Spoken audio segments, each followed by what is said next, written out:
For 2 years, these photos have been the only glimpse of the men accused in the death of Owen Sound restaurant owner Sharif Rahman, captured by this security feed from down the block. That is, until now.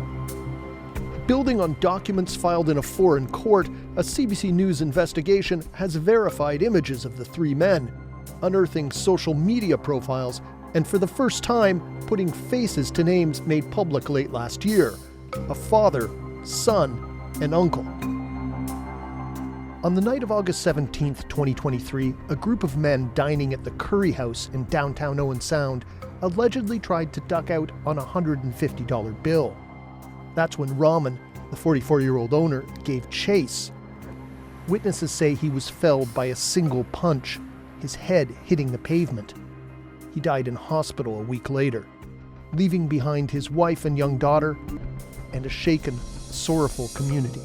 This is a story that touched people all over Canada because many small communities are just like Owen Sound, and we look after one another.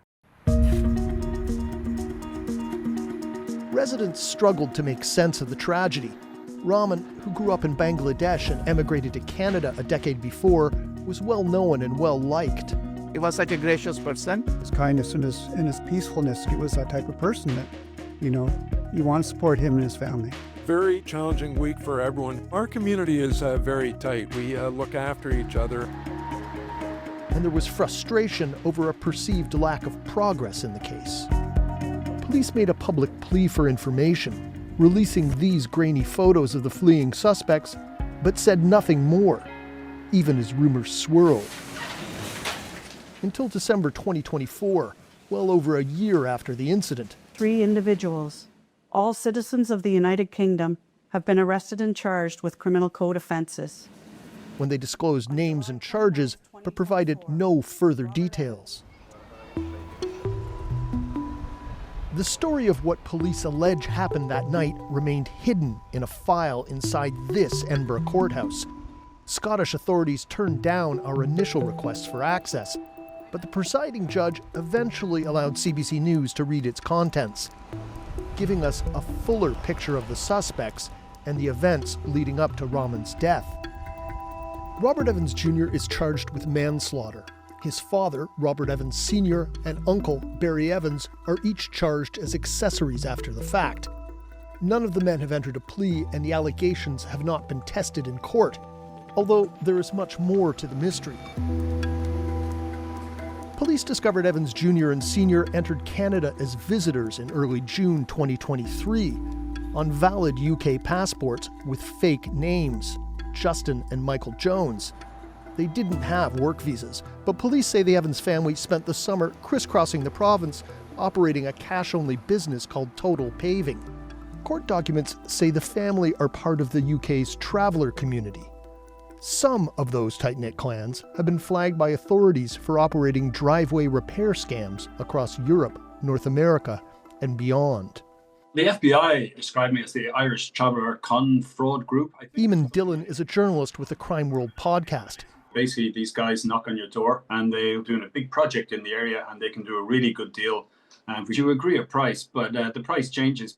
It can be a lucrative business, often netting tens of thousands a week in cash, out of sight of tax authorities. It's a tried and tested method of separating homeowners from their money. By mid-August, the Evans family had moved on to Owen Sound. On a rainy Thursday night, Evans Jr., his Uncle Barry, and another family member went downtown for dinner. The 911 call for an assault in progress came in at 9:23 p.m. When officers arrived, they found Rahman lying on the pavement, unresponsive with critical injuries. According to police, it was Evans Jr. who threw the punch that killed him. But there are 2 parts to this story: what allegedly happened that night and what unfolded after. The surveillance camera captured Evans Jr. tearing down the block, following what witnesses said were his uncle's instructions to run. Police say Barry Evans then went to get their grey Ford Escape, picking up Evans Jr. and driving to Collingwood, about an hour away. Cell phone records show a flurry of calls to Evans Sr., who was not at the restaurant. He stands accused of buying Jr. a plane ticket. Evans Jr. left Canada on a flight from Toronto to London the next day. The rest of the family following on separate flights to other UK destinations. UK authorities received the arrest warrants in March 2024. It took them months to track the trio down. They were finally located in Edinburgh, Scotland, several hundred kilometers north of their homes near Manchester. All three have been in custody ever since, awaiting an October 20th hearing on Canada's extradition request. Back in Owen Sound, this oak tree was planted in Sharif Rahman's memory.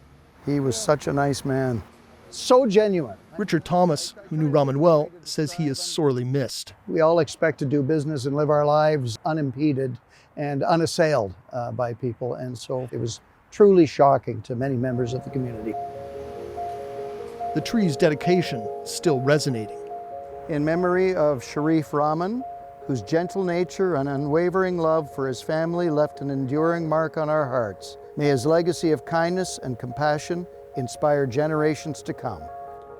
Rahman's family declined an interview request.